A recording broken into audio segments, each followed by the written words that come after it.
dans la grande savane dorée, là où le soleil se lève comme une boule de feu au-dessus des plaines infinies, vivait un jeune lion nommé Quito. Quito n'était pas un lion ordinaire. Il était le fils du roi. Mais Quito avait un secret. Il ne savait pas rugir. Chaque matin, il se réveillait avant les autres lionceaux.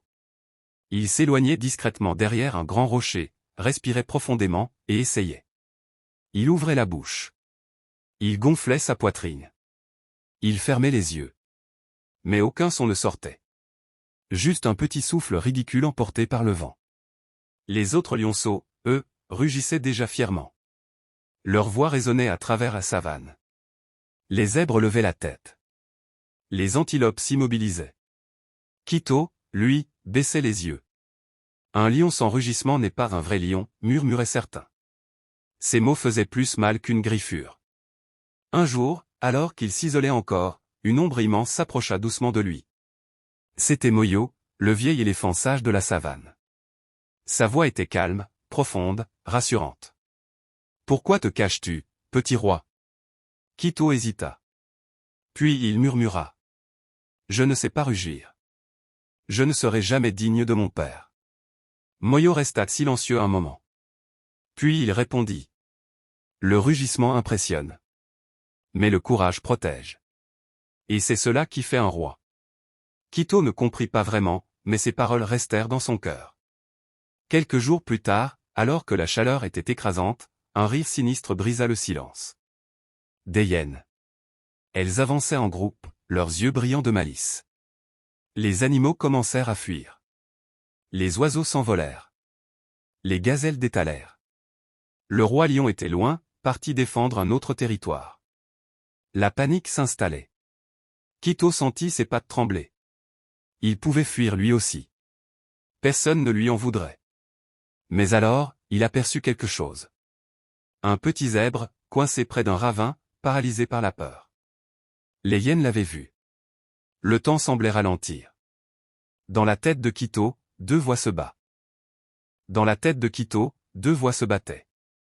Tu n'es pas assez fort. Tu n'es pas un vrai lion. Tu ne sais même pas rugir. Mais une autre voix, plus douce, résonnait aussi. Le courage protège. Alors Quito prit une décision. Il cessa de penser.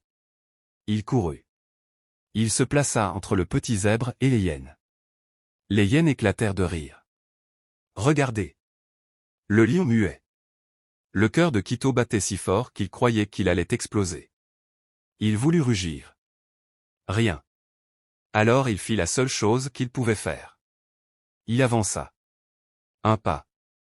Puis un autre. Ses yeux ne tremblaient plus. Sa peur était toujours là. Mais il avançait quand même. Les hyènes furent surprises. Ce n'était pas un lion effrayé qu'elles voyaient. C'était un lion déterminé. Quito bondit soudain en avant. Son mouvement était rapide, puissant, inattendu.